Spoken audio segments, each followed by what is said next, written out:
straight from Silicon Valley. One big, goofy family.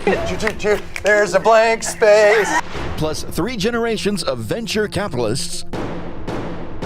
And one guest judge equals... Meet the Drapers!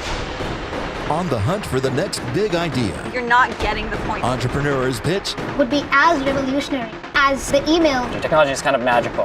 The judges ask the questions. What is it that you're going to do better than anyone? Do you have any results yet? Do you plan on bringing the margins down?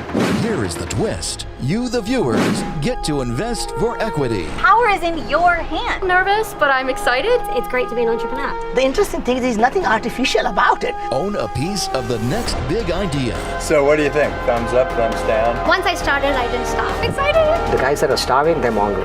Presenting Meet the Drapers. Welcome back to Meet the Drapers. This is our finale! Woo! Awesome!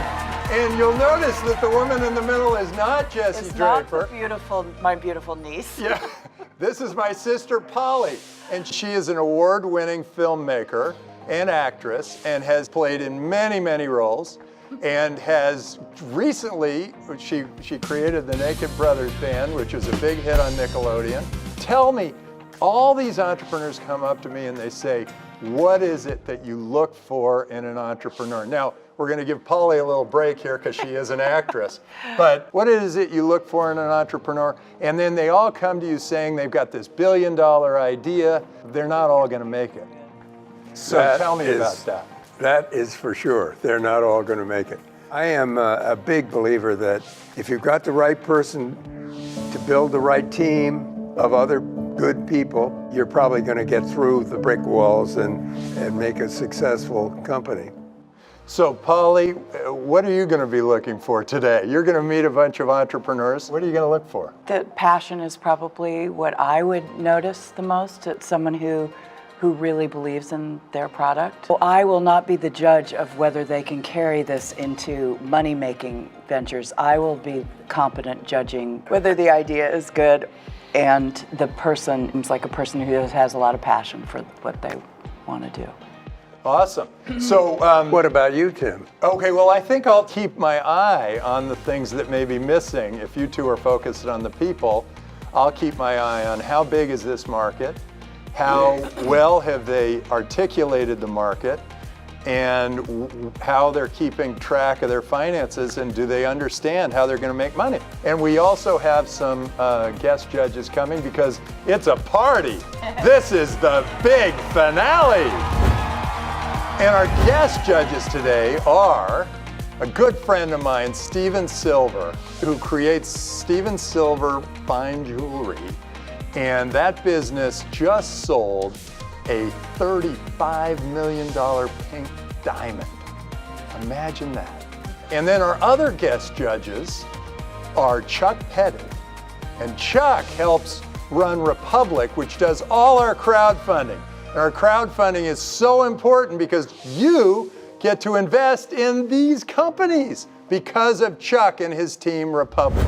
And then we got KJ, the CEO and co-founder of Deal Meal, a dating app, and it's doing very well, and it's changing the way we date, and apparently the women love it. So those are our 3 judges. Let's have those judges come on, and then we're going to get going with these entrepreneurs, and we're going to start interviewing these guys and see what happens. But before we do that, let's take a look at what the entrepreneurs are doing behind the scenes. Capabilities of your smartphone to actually detect your fingernail. And that you'll last. You make money on that? Yeah, we make about 20% margin. So almost nothing. Only. Let me finish asking a question. So the manufacturer is drop shipping? Or using the superhosts and basically hacking Airbnb's community of superhosts. High volume, or is it the other way? It's actually the other way around. So like it completely changed the market when we saw it. It's like, hold on, we need to focus on this. It's not helping me. Cash flows. When are you paid, and when do you pay them? Tim, I love your tie. It's the $1 billion tie, and you're looking at a $1 billion opportunity. And I say that seriously because Is there some unique element to it that is another part of our business model. Some of the biggest designer brands, have. So we believe this is a huge game changer. So we got 6 judges. It's a party here today. This ought to be great fun. I want to thank you, the viewers, because you've made my life so much easier. You helped me choose the 6 finalists that we're going to see today. One of those finalists is going to get funding from me. These 5 other judges are going to help me make those decisions. Judges, KJ, how are you changing dating? Polly had a very interesting question. Well, I'm married, but I'm still curious. We're using AI and machine learning to help niche communities find the love of their life. So we started with the South Asian community with Dill Mill. Now we have a product called Shalom, which is for the Jewish market. And we intend on launching other vertical markets that have a need for dating and marrying within the communities. And you were a contestant on the show. I was, yeah. And now you've turned into a judge. And you're an entrepreneur, so you know what to look for. Exactly. So Stephen, a $35 million pink diamond. Well, it's actually 32 million. But who's Oh, counting? okay. But who's counting? You can tell which of our judges is going to be very particular about the numbers. That's true. That's true. Well, good. So tell us what you look for as an entrepreneur. You're an entrepreneur yourself. Yeah, You built a yeah. fabulous Yeah. enterprise. Some of my money too. A little bit. Yeah. You've been a good customer. Yeah, we appreciate it. Not an investor, but a good customer. No. So, no, I started my company with $3,000, a dream about how I could change what was conventional about our industry. What I'll be looking for is obviously the passion and the excitement that I'll try to pick up from the entrepreneur, but also I'll look for diving in a little bit to see if they really have what it takes, because there'll be days, weeks, months, and possibly years where it's going to be a grind. And if you don't have the dedicated passion about what it is that you're doing, you'll get left in the dust. And Chuck, you're from Republic. I am. This is so exciting what we're doing here. It's a major breakthrough in all sorts of entertainment. It's bringing the viewer in to participate in the show that they're watching, and they're right together, and you guys have made this happen. We made it possible. So thank you for that. They become a stakeholder and actually, enjoy the run that the company goes on to success and have a return on the investment. Whereas with regular crowdfunding, you get a t-shirt or a hat or something, but you actually own a stake in the company. And that's for anyone in the world 18 or older, regardless of their wealth. Our viewers out there, you guys can go ahead and fund these companies yourselves. And it's all through Republic, which is really extraordinary. They've got a great crowdfunding site. And what are you going to be looking for today? I always look at first the founder and the founding team, and then I'm looking for people that can execute. I think that's probably 70% of the weight that I put into any investment decision that I make personally. So that's what I'm looking for. Terrific. Well, great to see what our judges look like. I think this is going to work out very well. We have a wide variety of perspectives, and I think we're up for seeing a few entrepreneurs. What do you think? I think absolutely. All right, bring on the entrepreneurs.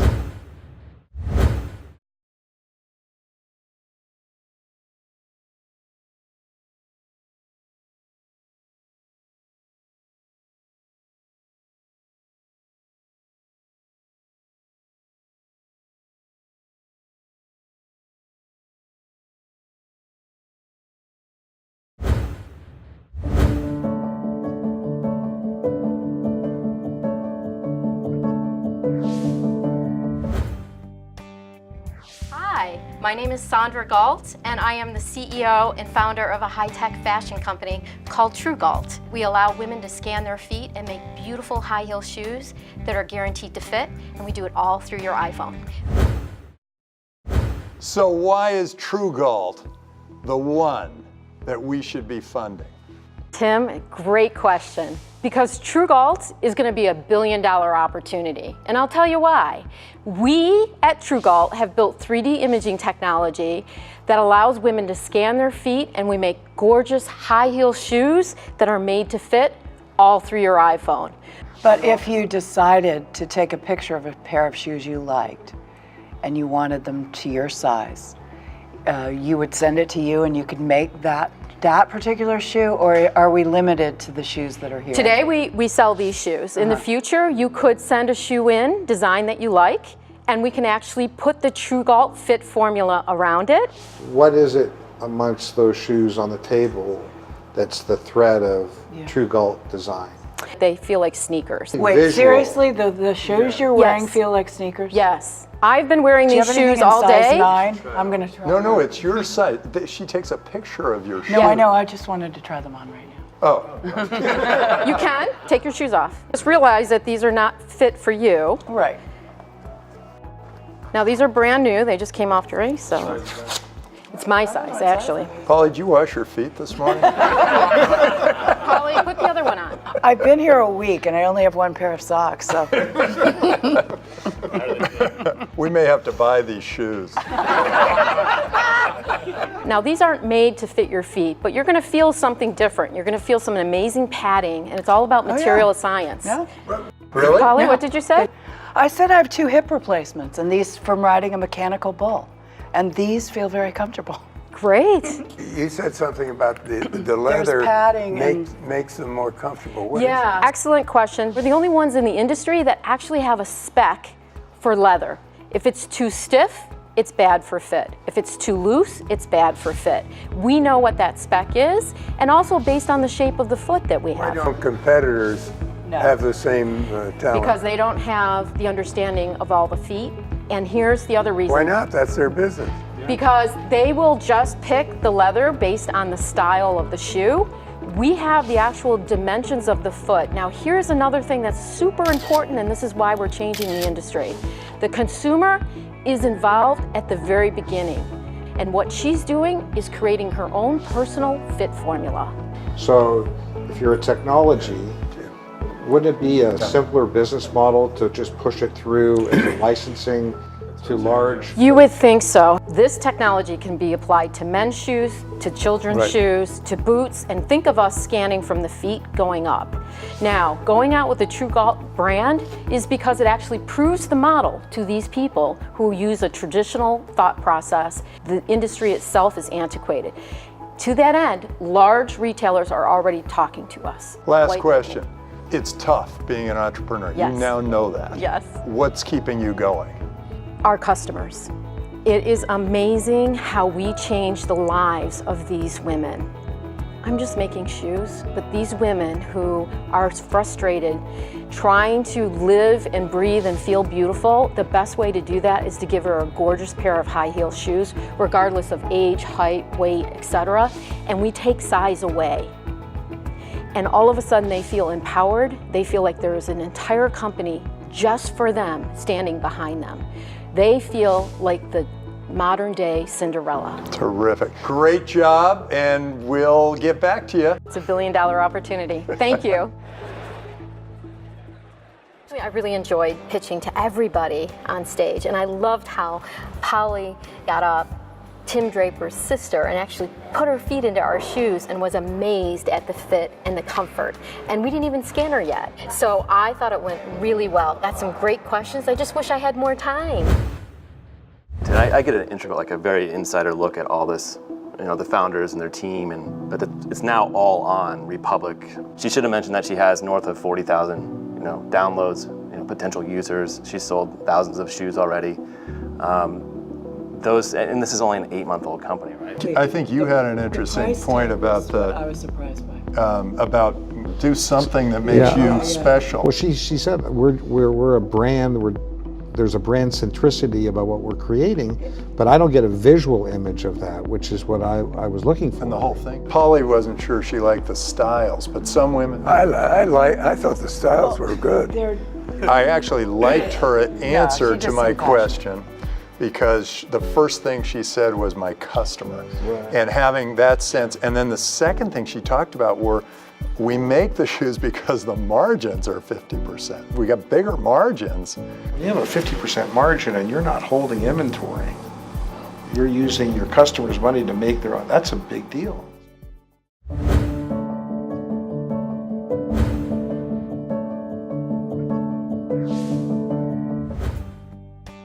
I'm Priwalia, and I'm the CEO of Prima Donna, and we are the inventors of the NailBot. But Prima Donna is a technology company for the next generation of makers. The NailBot prints custom instant nail art directly onto your fingernails using your smartphone. So Jesse invested in you. Why? Jesse invested in me because of my passion, my execution, and our ability to execute on this large marketplace. And she invested in me after the show. She led our seed round, and she's now on the board of Prima Donna. She is my ultimate prima donna. Well, I'm sorry she's not here to help judge, so you're on your own. I am on my own now, but you know, we're in good hands. So tell us, Prima Donna, how does it work? How do the finances work? Yeah, so we make money in 3 ways. The first is in sales of the hardware kit, right? The NailBot kit that comes with the starter consumables. And then the recurring revenue is in really advanced subscription sales. So, you know, more advanced art for our prima donnas. And the third piece is in replacement consumables. So potentially the base coat polishes or the top coats that come with the system. So the target customer is the teenager or earlier? Yeah, so the target user, realistically, for early generation nail bots, they are teenagers. They're preteen and teen girls, really aged 8 to 18. I understand they have this in China already.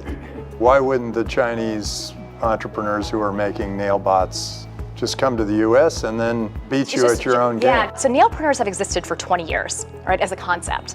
But the execution was never right. And a lot of it has to do with what you're doing on the smartphone. How much of the image processing of that picture you're really doing on the smartphone and how seamless the experience is. And are you building a community on top of that piece of hardware? And that's how we're going to build a technology company that's more than nail care. That's how we're going to build a movement of girls as makers. Well, I enjoyed having Dad's picture on my fingernail for about 4 days after we did this. And it is a really wonderful thing. So thank you very much. And thanks so much for coming. Thank you. And so regardless of what happens, I'm just really proud of all the effort, you know, we put in and the fact that Jesse's now on the team. So what did you all think of Prima Donna? I liked her and I liked the concept, and I think teenage girls are going to love to have their boyfriend or a star or whatever on their nails. You definitely feel the passion, there's no question about it. And also the market is massive. I never see a little teenage girl that doesn't have some crazy thing on her nails. Sounded like she still was working. Do you think working. it becomes a fad? That's what I was going to say. Oh yeah. Comes and goes? Little kids keep coming along and want to do it. Yeah, they love the nails. Painting your nails is not a fad, I don't think.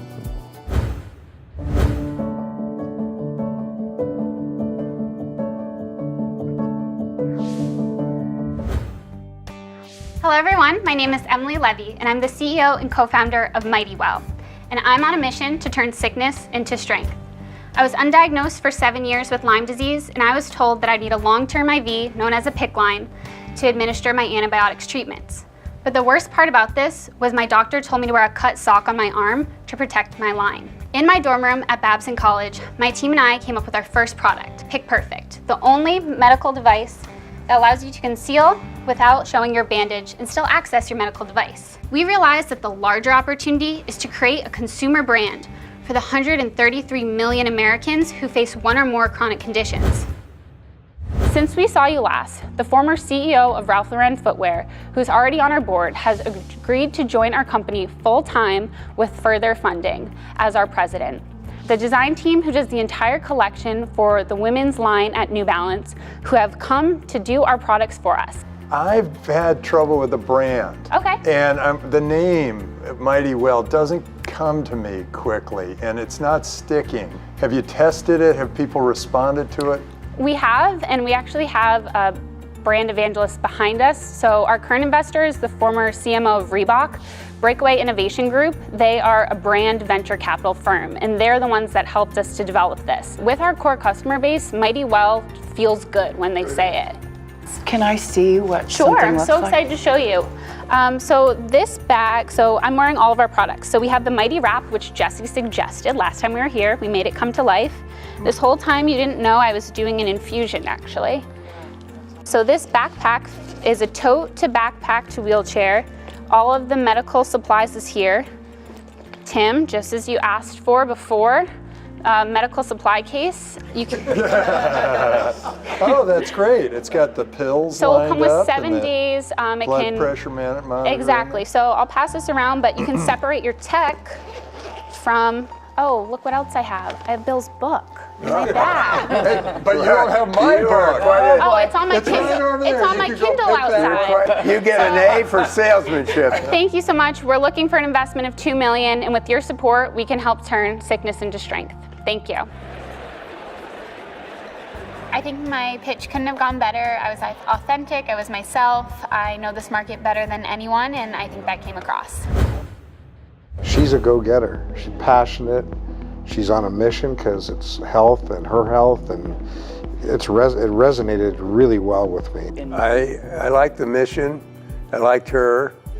I would invest in this. Yeah, I would too. And I got to tell you, she, she would be easy to work for. I think that she could attract great talent to be around her.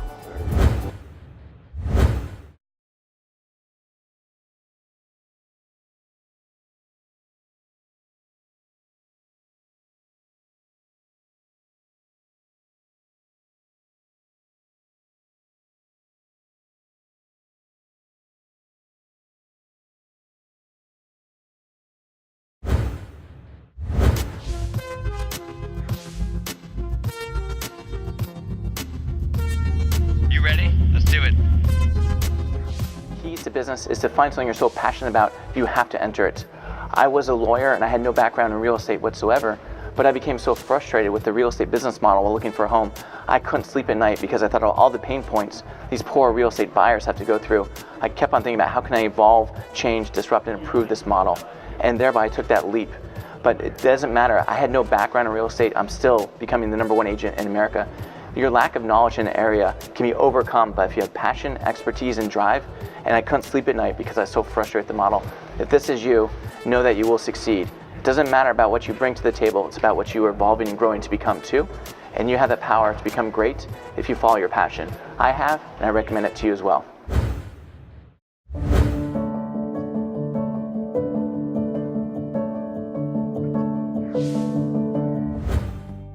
My name is Brandy DeCarli, and I'm the co-founder of Farm from a Box, and we are going to revolutionize local food production. Conscious consumerism has entirely changed and shifted what it is that we eat, and our existing infrastructure cannot keep up with the demand. There's now nearly 82% of American households are eating organic food, but only 1% of our production is actually organic.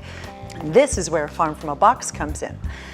So Farm from a Box is entirely powered by renewable energy, and it comes with drip irrigation system to help save water, extend and stabilize crops through drought conditions.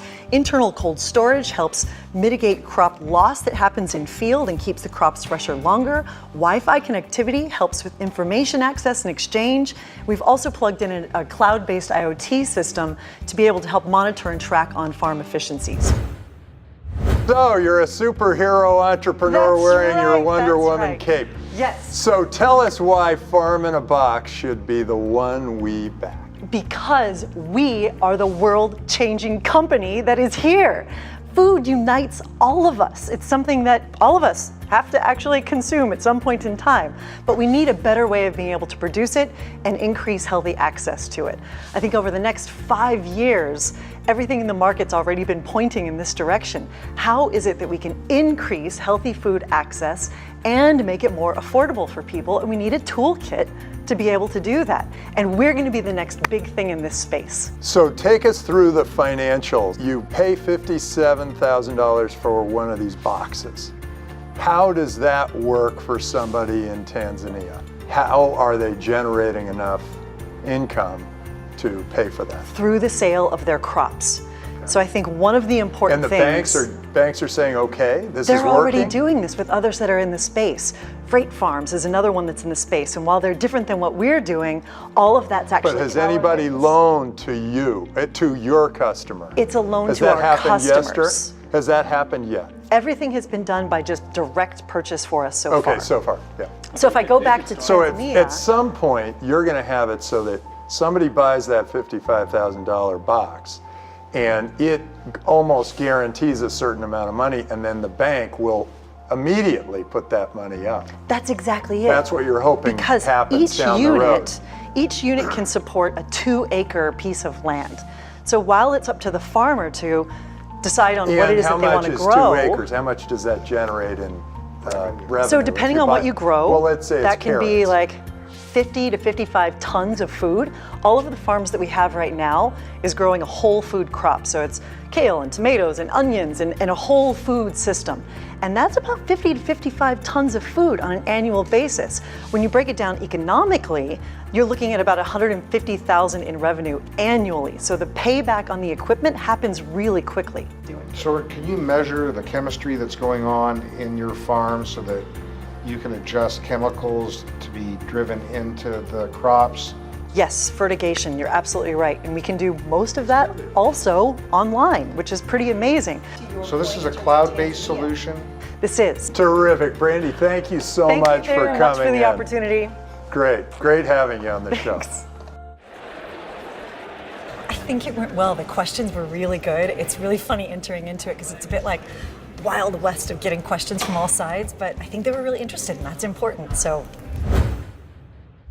Yeah, I think it's a great initiative, right? Yeah, I think it's a problem that needs to be solved in the world, you know. So she sold multiple units, like she said, International Rescue Commission, the World Food Program, etc. Did she sell one unit and then get them to come back for another unit? World Food Program, yes.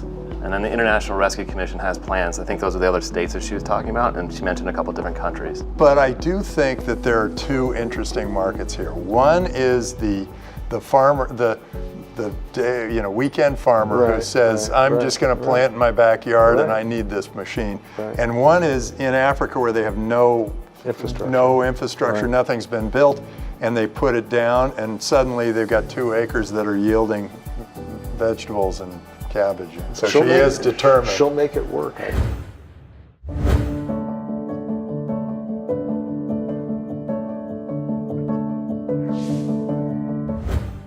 My name is Frederick, this is Alfonso, and we're Pigeonly. I was inmate 425-01048. I was sentenced to federal prison for distribution of marijuana. During those long 5 years, I noticed that there's this huge population of people that no one's paying attention to, and we all have the same problem. It is incredibly difficult for people to stay in touch. Not only is it difficult to stay in touch, it's also extremely expensive. Over 20 million people currently have a loved one that's currently serving time in prison, and they all share the same problem. This group collectively spends over $6 billion a year financially supporting their inmate. We built a platform that makes it easy for people to search, find, and communicate with their loved one in prison. So guys, why should we invest in Pigeonly? Over the past few years we've been building a business. We built the largest independent and low-cost inmate service provider in the country. We have customers in over 88 countries. We recently launched a new subscription model. Our subscriptions have doubled over the past 3 months. We've hit new revenue targets. We did over $200,000 in revenue for the last 2 months. You're bringing in $200,000 in revenue from subscriptions each month. Yes. Okay. Yes. How long has that been going on? Well, we moved to subscription model in October. So we hit this in November and December, and we're gonna hit it again. And we're growing every month. What were revenues in 2017? 2 million. We did 2 million. We did 2 million last year. Yeah. 2 million for the entire year. Yeah. Yes. So you're projecting a 20% increase in revenue this year? Yes. So you have a target? Yeah. So our goal at the end of this year is to add 24,000 subscriptions. Right now we're a little over 10,000. So we expect to double our subscriptions. If you look at the process of how it works, is a family member goes to our site, they search, they discover where their loved one's at. And then from there, they have a suite of products based on the inmate's facility. So say he can accept postcards, greeting cards, and phone service, right? So in that facility, he signs up for subscription, and then he contacts the inmate and lets them know, here's the number that you need to dial to save on calls. How do you market to them? The family's not the captive audience. Right. The other guys are the captive market, right? So I'll explain the one side of marketing. We have one side we market directly to the inmates themselves, because we have a database with thousands of records, so we know where the inmate's located. So from there, we send information to the facility and tell them to tell their families to use our service. And the facility goes ahead and tells all the inmates this is an interesting we don't thing need to do do that at all. The core of our business we call Haystack, which is basically MPI that we develop. And it indexes all the records, so we know who's in prison, where they're in prison, where they're gonna get out. We know your age, we know your race, we know your sex, we know everything. And then we'll send them a direct mail correspondence and tell them, introduce them to our product and service. Well, how do they get that? Oh, they can get their mail. In mail, you just stick it in the box. So we get about a 25% response rate. And then they respond how? No, they'll just reach out to the family member how they normally talk to them, say, hey, next time you send me photos, go to this website. Usually we use texting is how we use it because it's hard to articulate web addresses. So we'll just say, have your loved one send a text message to this telephone number. We'll respond to that text message, give them a link to click, they'll sign up, and it's pretty smooth. It's very seamless. Describe your competition. So our competition is indirect and direct. So our direct competition are companies that operate similar to ours, but they don't have all the suite of products that we have. We're the only company that has it all. They mainly focus on just phone services, but we're the largest. Are any of your products proprietary? Our database is. No one has. We're the only private company that has a nationwide database that includes federal, county, and state. Fantastic. Well, great. Thanks so much for coming in to Meet the Drapers.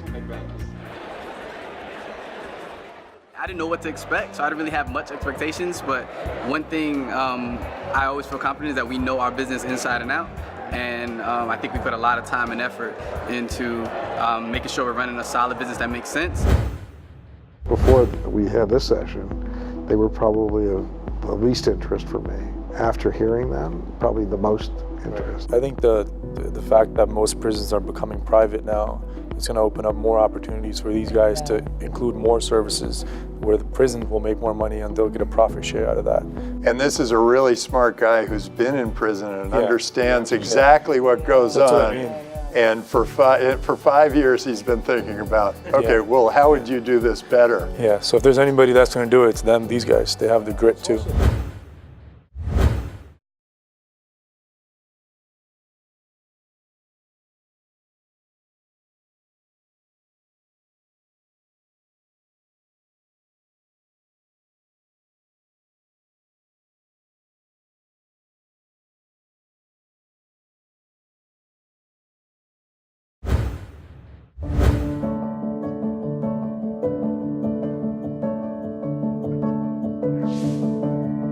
So I'm Isabel, COO of Vakeo. And I'm Truth Oladapo, CEO of Vakeo. What started as a side hustle is now a fast-growing business where we're helping landlords like Jenny to help manage our vacation rental properties. A Goldman Sachs research showed that it takes over 8 hours a week to manage just one short-term rental property. That's where Vakeo come in to lease and furnish your home, ready for a guest in 48 hours. I'm sure you have heard of Airbnb. They're huge. What you probably don't know is that Airbnb has less than 4% of second homes in the US. Vakeo is targeting the 6 million plus other homes and bringing them online to meet the growing demand. Here are some updates since our last episode.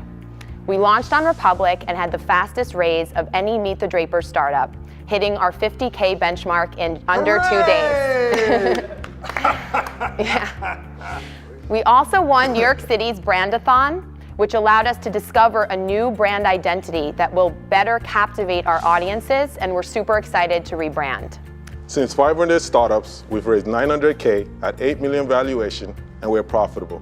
We're raising to increase our landlord onboarding and reduce our CapEx. Tell me, I've got some property over here, and sometimes it's empty and sometimes it's full. Usually when the students are there, it's full, and when they're not, it's empty. Why would I hire you rather than using Airbnb? Because you need to get your home furnished, because you're busy growing the Draper brand and you don't have time to furnish your home and put it on Airbnb and all that goes into it. So you do the furnishing and the leasing. Yes. And I don't have to worry about you just anything, get a check. and you That's manage it. So you own the lease between the owner and your company, and that guarantees the owner their money every month. Every month, yep. And then it's up to you to either make money or lose money against that lease. Is that correct? Yes, we take that lease, we're lease lords, and then we take that lease and we make money from it. You partnered with other subcategories to do things like furnish the place, manage the place, and so on and so forth. That's correct. So after taking the home and guaranteeing the landlord, we then list it on Airbnb, which provides us a 50% upside on after our rental cost. From then on, we provide 10% to the superhost, and then we keep about our profit range around 24 to 30%. How do you vet the superhost to be effective for you so you don't destroy your business? We hacked the system. Hacked Airbnb system. Obviously, we could go to VRBO and they have excellent hosts there, but Airbnb puts a little badge next to their name and also allows you to connect with them. So we can find them pretty easily on Airbnb, and now they're actually started. They learned about us, so many of them are coming onboarding onto our website, and so we don't even have to look at them, but we can easily see their reviews and see the experience and go from there. I basically vetted them for you. How do you get enough tenants? How do you choose the real estate to buy the lease so that you can then, make sure that that thing is going to be full and it's way below market and all that. That's where the tech that I said earlier, the scoring comes to us. And we target homes with 30% margin before we take the home. Are you cash flow positive? Yes, we're So profitable. why raise any money? It seems like it's a machine. To grow faster, right? The industry is growing at a pace, and we haven't even figured out what the pie is going to be. So with that money, we're going to increase our onboarding, which we have a CapEx of bringing homes on, and then increase our technology and make it better. Yeah. Thank you so much for Thank coming you. to meet the Drapers. Thank you so much. Terrific. Bye-bye. Once I get in that mode where it's like, okay, I have to get my message out there, I have to share it, I have to shoot, let people know that, I'm just having fun, even though it's difficult. It was just easy, and I was in the mode. I think they create a very inviting atmosphere, where you just feel like, it's a conversation. So that really helps.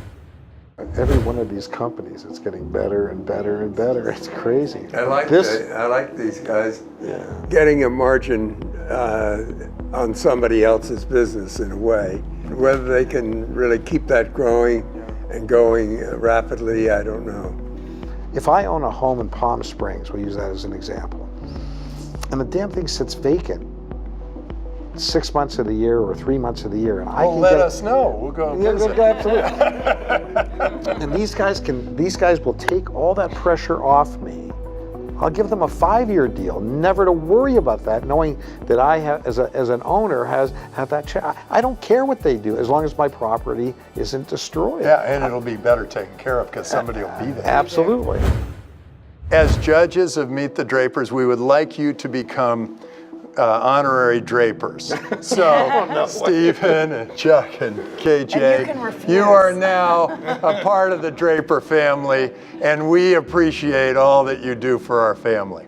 So welcome to the Drapers, and we're going to have to now decide. All the entrepreneurs are good. I think, the great thing about this is it's the finale, and they are all they got to the top. And by the way, you people out there, you choose well. These were 6 really great companies. I'm going to ask each of you to tell me what your number 1 is. So I'm going to speak now because I actually worked with all 6 of these founders very closely as they've onboarded at Republic and launched their campaigns. Unfortunately, the SEC and FINRA would frown on me considerably if I voted one way or another to any of these 6. Well, that's interesting. You can't even vote.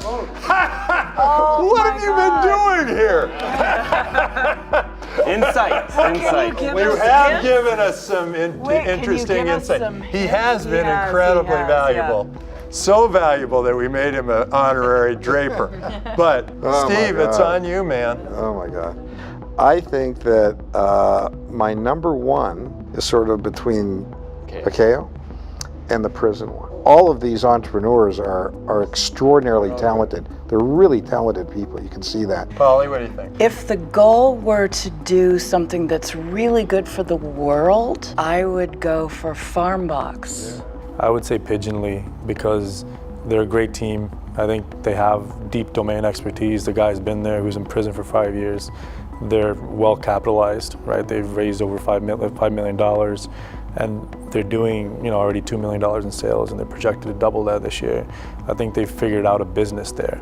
Well, that's great. Well, thank you all. That was very helpful, and I'm struggling with it myself. Even the shoe woman was really good with money, so I'm even struggling with that. It's hard for me to even pick a bottom.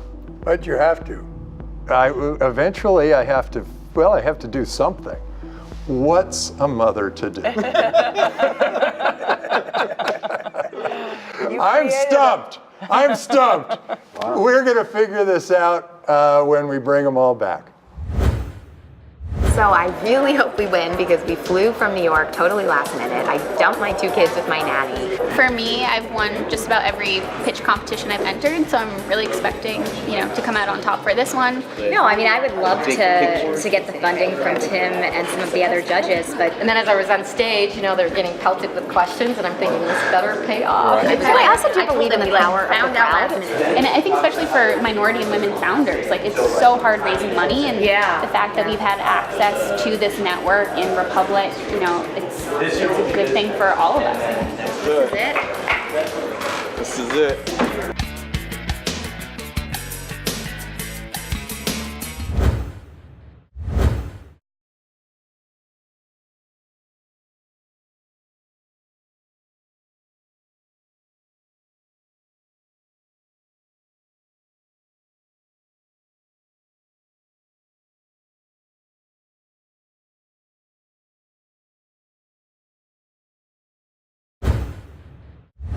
So, welcome back to Meet the Drapers. We now have our 6 finalists. Well, there are 8 of them, but there are 6 finalist companies here, and they have done an outstanding job. And I love the passion I saw in each and every one of you.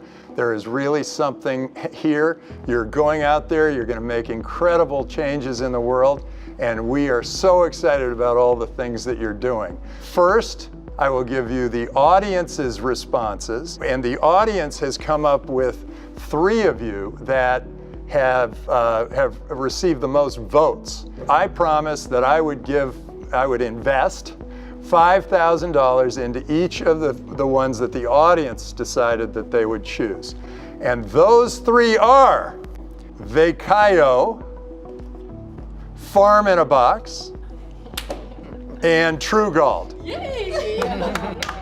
So the 3 of you will all, congratulations, this is great, good, well done. Welcome. Well done, you're the audience choice. Thank you. Terrific, and we'll put that in the back of our heads. Now if you'll step back, we will get to the real tough decision here.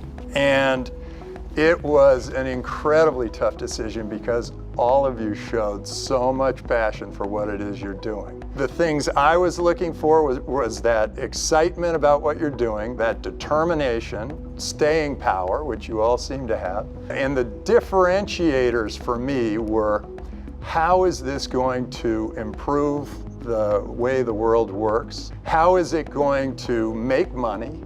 How is it going to change the thinking people might have? What can really make an impact on society very long term, and with different weightings on each of you. Each of you are very high on some and lower on others, and each of you looks like you're going to make a big impact on the world in the way that you are. And it's great to see so many women entrepreneurs out here, and look at this, it's a high percentage. Well done. And I think that this is really extraordinary. So we struggled with this, and we all came up with very different opinions. And so that didn't really help me in my decision here. But the winner here will receive a $100,000 on their crowdfunding on the Meet the Drapers site through the Republic website. And that money will go into your business, and you're going to make great things happen with it. I believe that the winner here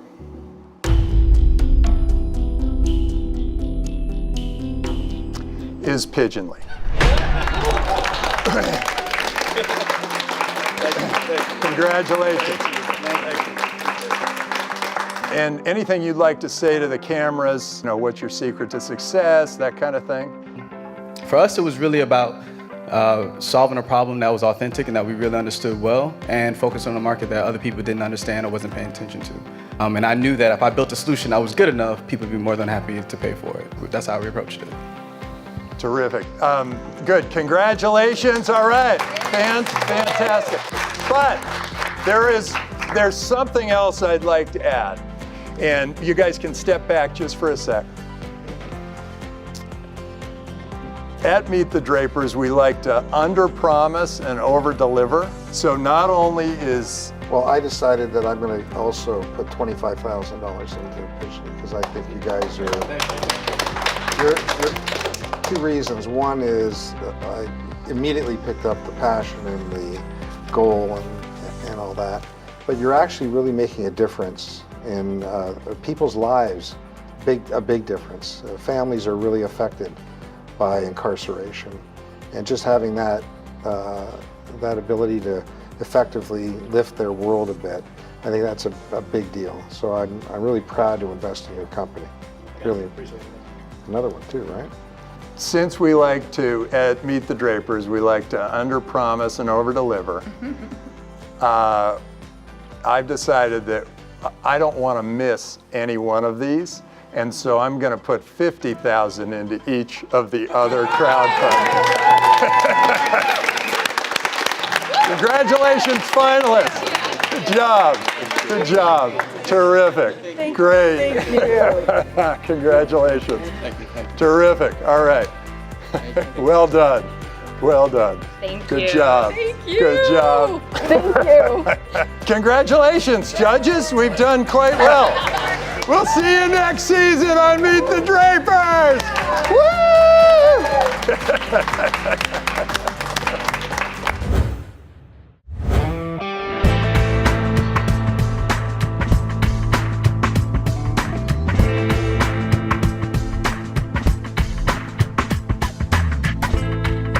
Invested all his mattress money, divorced his prom queen, hometown honey, scraping up his alimony. Friends think he's a little funny. He needs a world-class CEO and just another $1 million or so. Get him to some